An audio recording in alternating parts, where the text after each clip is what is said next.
Hello, and welcome back to the official podcast of the Bison Regional Science Fair, BRSF STEMcasts. Today we've got a very important topic that we touched a bit on last week, but we'll be going much more in depth with today, and that is supporting women in STEM. Today we've got a very special guest who can tell us all about women in STEM, Shanelle Gingras. Shanelle, besides being a PhD student at the University of Manitoba, is the outreach executive for Women in Science, Development Outreach and Mentoring, also known as Wisdom.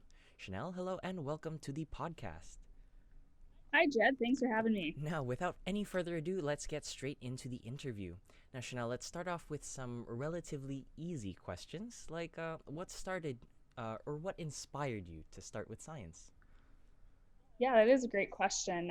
So I found in school growing up, I always enjoyed sciences in general, Mhm. but I really gravitated towards the sciences that helped you figure out what was going on in the body. So that kind of led me on my journey to the health sciences. And Mhm. as I gone through my university career, that's kind of developed where I'm actually going to have an impact within the health sciences. Mhm. But the thing that stayed consistent with me was my love for understanding how different aspects of the body actually I work. see. So you mentioned how different things about how different aspects of the body work or how the body works itself.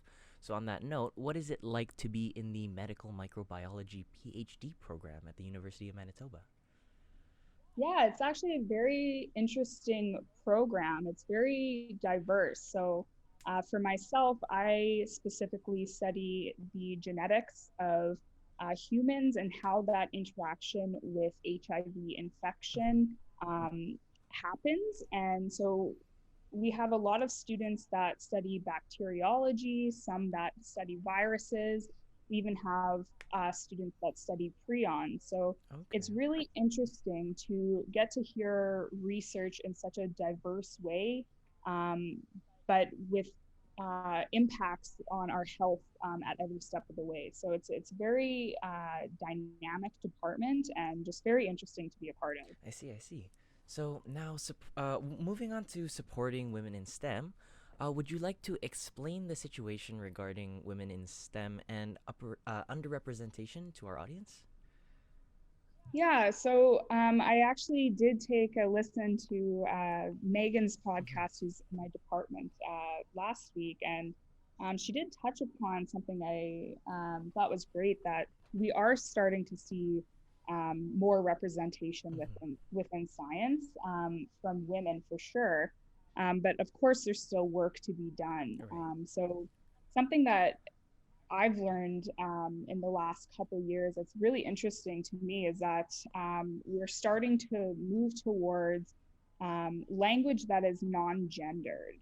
Mm. So certain positions, depending on how positions are worded, men may apply for positions that they may only have 60% of the qualifications in the bulletin for, Mhm. where women will only apply if they have 100% Oh. of those checklists. So it's really interesting now that positions are starting to move towards language that is more general so that all people feel empowered to apply for these positions, Right. which will benefit everybody in the long run because the you'll have a very diverse pool to pick from for Mhm. candidates, and you'll be getting the best people in those positions. So we are starting to see improvement for sure within the sciences, Mhm. but of course there's always work to do, and it depends which faculty you're really talking I about. see. So we do have a really good representation, but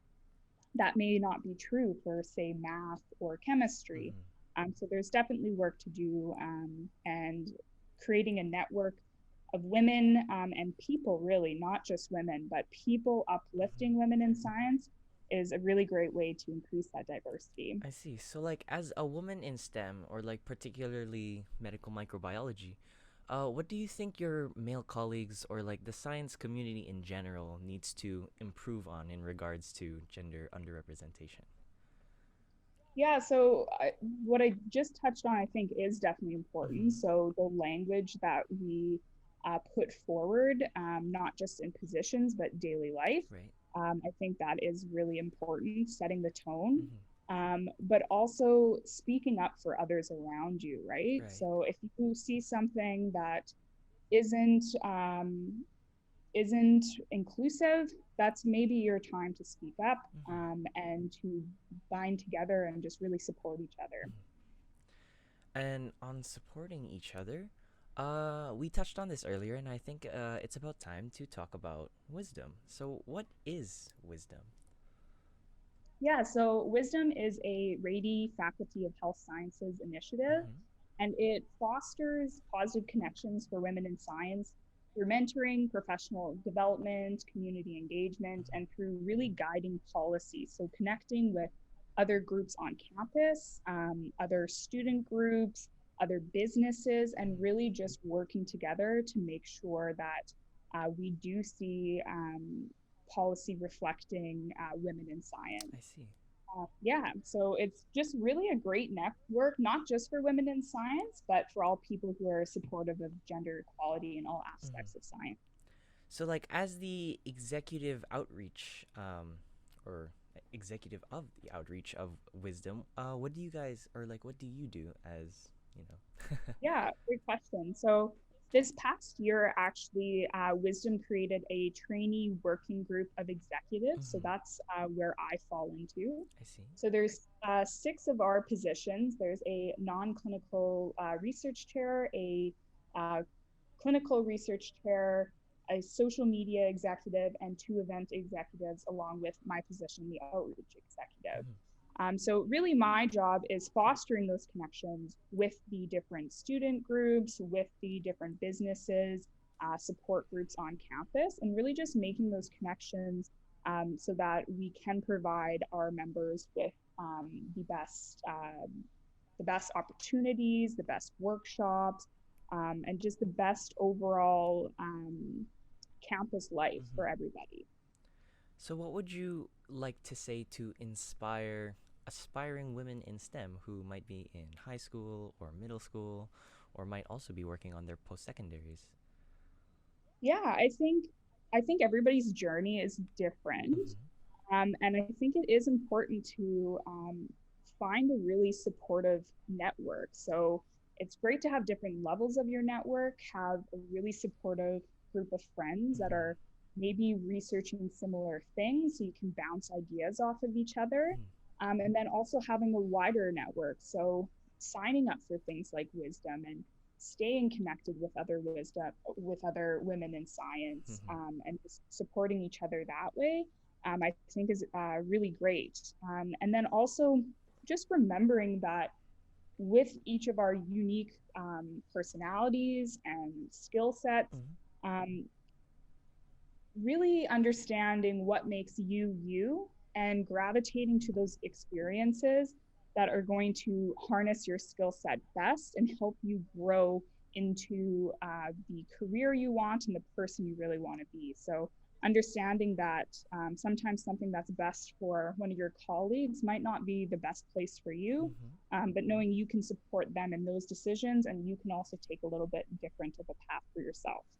Sounds absolutely wonderful. Now, as it seems we're running out of time, is there any other parting advice you'd like to give our viewers and listeners? Or do you want to tell them a little bit more about wisdom and what you guys do? Yeah, maybe I'll just touch on some of the exciting things our executive trainee working group has been Sure. working on for the next year here. Mm-hmm. So we are partnering with Let's Talk Science, Mm. and they are putting on a Girls in Science day. Usually it's a day, but Mm-hmm. now it's going to be over a few days I just see. because of the pandemic. Yeah. So that's going to be May 7th to 9th. And we also are looking in the coming months to offer some mentoring opportunities. Mm-hmm. University students would be mentoring early on university students as well as high school students. Oh. So, a great way to connect with us if you're interested in that would be joining the Wisdom Network. So, at Wisdom, and I'll provide you with this Okay. information to put into the chat, Great. but wisdommb.wordpress.com. and you'll see a membership tab, and you can click the link and sign up for our membership. We also have social media handles that you can follow. So on Instagram, we are wisdom_MB. And on Twitter, we are UM_wisdom. So those are the best ways to connect with us if you're interested in any mentoring opportunities and getting help with even potentially applying for university or determining which program you might be interested in. So those are the best ways to keep in contact with us for sure. That's absolutely awesome. Thanks again, Shanelle, for being here. It was an honor. And now let us know what you guys think down in the comments or on our socials on Instagram and Twitter. Make sure to follow Wisdom on Instagram and Twitter. And make sure to like and subscribe for all the latest news in STEM and all the best science fair tips and tricks. And we'll see you here next time on STEMcasts. Bye-bye.